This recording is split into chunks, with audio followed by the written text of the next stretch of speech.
Greetings, Spooky fans! Michael here, and a good ability can change a Pokemon from very underwhelming and unimpressive to a meta-defining threat. Like with Incineroar, for example.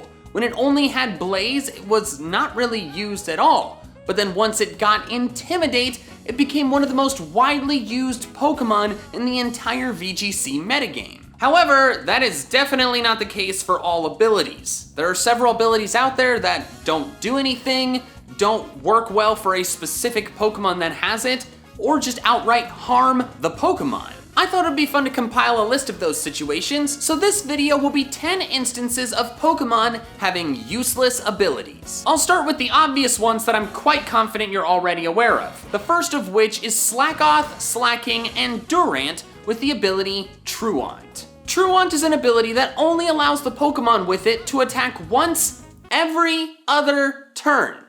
That's it. That's all it does. It's horrible. If not for Truant, Slacking would be an incredibly threatening Pokemon. It has a base stat total of 670, sporting incredibly high HP and physical attack stats with respectable stats everywhere else except special defense. This total is tied with Kyogre and Groudon, meaning Slacking is literally on the level of legendary Pokemon, which is exactly why they gave it Truant. The game developers decided that that power was too much for a regular, non-legendary Pokemon to have. Plus, it's a sloth, so lazing around is kind of its whole thing. I don't really get why Durant has it though. I mean, ants are supposed to be really hard workers, right? Why did they give an ability that has to do with laziness to an ant? Maybe they just wanted it to be able to do the entrainment Truant strategy where you give Truant to an opponent, but I don't know, this one doesn't make a whole lot of sense to me. The next set of Pokemon with a useless ability that you've probably heard of are Arcan and Archeops with Defeatist. Defeatist is an ability that causes the Pokemon's attack and special attack stats to be halved when the Pokemon's HP drops below half. While this isn't as limiting of an ability as Truant, because if Archeops stays healthy, it will never experience the negative effects, it is still a horrible ability. This is another situation of a Pokemon having excellent stats that seem too powerful, so they give it a hindering ability to balance things out. However, Archeops' base stat total is only 567. It's pretty good, but it's hardly crazy OP like Slacking. In my opinion, it's not good enough to warrant the nerf that it got. I think it's a really big shame that Archeops has this ability because I really like Archeops. It's my favorite fossil Pokemon, and to me, the fact that it was hindered when its stats aren't insane just seems really unfair. And the final entry on this list that focuses on a hindering ability is Regigigas with Slow Start. For the first 5 turns after Regigigas enters battle, its attack stat and speed stat are halved. And if it switches out and switches back in, the counter resets, forcing you to wait those 5 turns again. 5 turns is also a pretty long amount of time in a Pokemon battle, so chances are high that before Slow Start wears off, you'll either have to switch out, Regigigas will faint, or the battle will be over. This again seems like a situation of a Pokemon having really OP stats that seemed too OP, so they gave it an ability to balance things out. Regigigas has a very high base stat total of 670, which is actually tied with Slacking. However, this is a different situation than Slacking because Regigigas is a legendary Pokemon. It is the leader of a legendary trio. It is supposed to be extremely powerful. There was no reason for them to not only nerf it, but hinder it so badly that this legendary Pokemon has become a practically useless Pokemon. It is not even a widely used Pokemon in Smogon's worst tier, with the article saying that Stoutland and Kangaskhan are better normal types.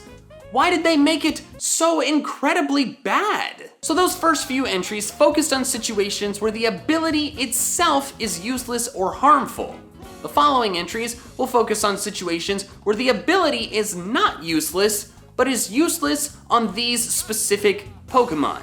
The first of which is Delibird with Insomnia or Vital Spirit because it has both. Insomnia is an ability that prevents the Pokemon from falling asleep.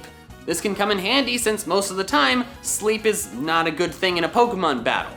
The only time it's really a bad thing is if you want to use rest, because Insomnia prevents rest from working. And Vital Spirit is an ability that does literally the exact same thing.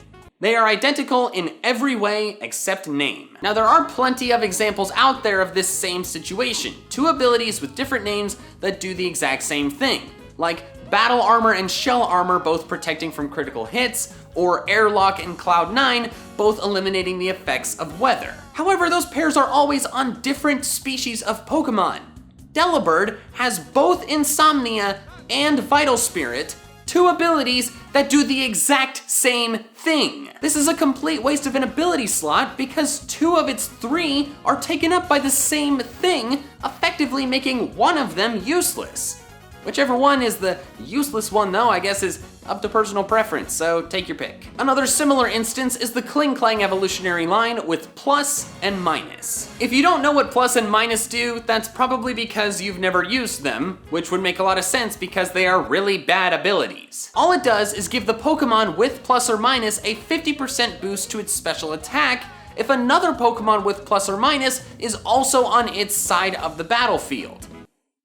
That's it. It only comes into play in double battles and can only happen if you have two Pokemon with plus or minus. But whether these Pokemon have plus or minus specifically doesn't matter. You can have a combo of plus and minus, two pluses, or two minuses, meaning that the abilities do the exact same thing. That wasn't always the case though. In generations 3 and 4, plus had to be paired with minus for the boost to occur, and vice versa. Therefore, if there had existed a Pokemon that had access to both plus and minus, one of them wasn't technically useless because you could have had another Pokemon with only minus, so you needed the other one to just have plus. But in Generation 5, they made it so plus and minus could be boosted by either, and therefore do the same thing.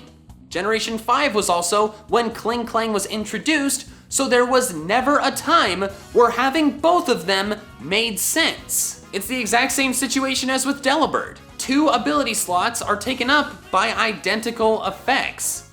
Although, plus and minus, as I said, are not very good abilities, so if you're gonna use a Kling Klang, you always just use Clear Body, so I guess they're both useless. The next example is Fan Rotom with Levitate. In case you were not aware, by possessing appliances, Rotom has the ability to not only change its appearance, but change its typing. It is normally an electric ghost type, but its typing can change to electric fire, electric water, electric ice, electric grass, or electric flying, depending on the appliance it possesses. The electric flying type is Fan Rotom, which makes perfect sense. It's a fan, it blows air, and air is commonly associated with the flying type. However, while Rotom's typing changes when it changes forms, its ability does not. Rotom always has Levitate, which most of the time is very helpful.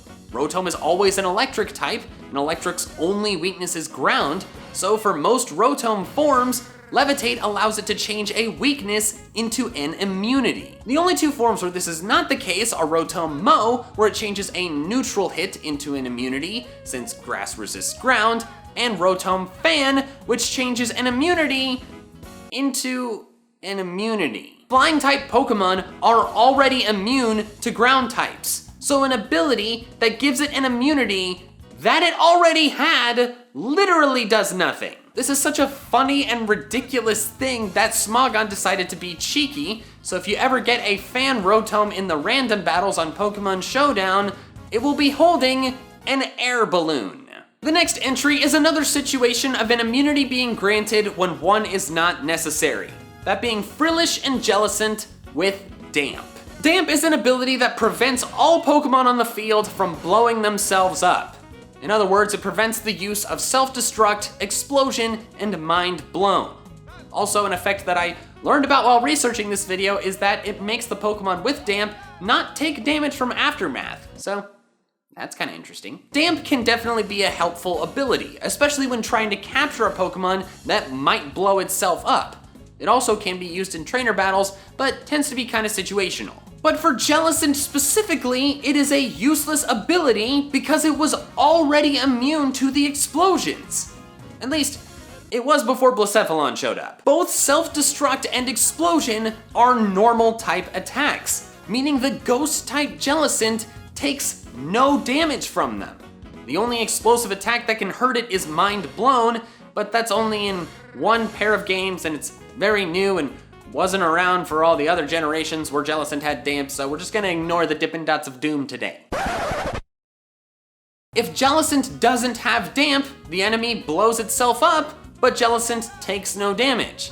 If Jellicent does have damp, the enemy cannot blow itself up, forcing Jellicent to KO it the normal way, which of course has its risks. In a one-on-one trainer battle, I can think of no examples of when the opponent KOing itself yet not hurting you at all is not a desirable outcome. Now, like I said, there are some situations where damp is useful, like trying to catch a wild Pokemon that might blow up or protecting one of Jellicent's allies in a double battle, but most of the time, damp is a useless ability on Jellicent. It's now time for this episode's Pack Attack! Yes, it's still Unified Minds. I filmed this right after the previous video, and I haven't been to the store yet. We got Dog Energy, Basculin, Munchlax, Reset Stamp, Scoropie, Vimpod, Noibat, Sneasel, Bounsweet, Reverse Hollow Unpheasant, and Executor. Everything is garbage! The next entry is Ladian with Iron Fist. Admittedly, this is not as useless as the other entries on this list because it can still technically help.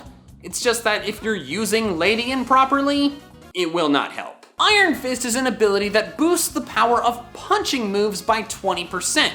And one would think this is a good ability for Ladian because it can learn 9 different punching moves. The problem arises due to the fact that all punching moves are physical attacks, yet Ladian's physical attack stat is horrendous. It has a base attack stat of 35.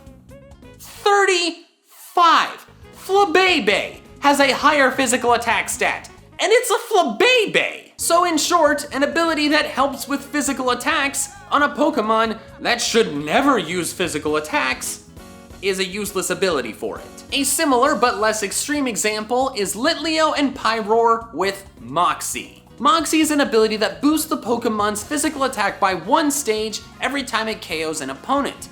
This is a really good ability and one of my favorites, since it's really fun to sweep through enemy teams, getting stronger and stronger as you do. However, Moxie only boosts physical attack. Therefore, it is useless on a Pokemon that is primarily a special attacker.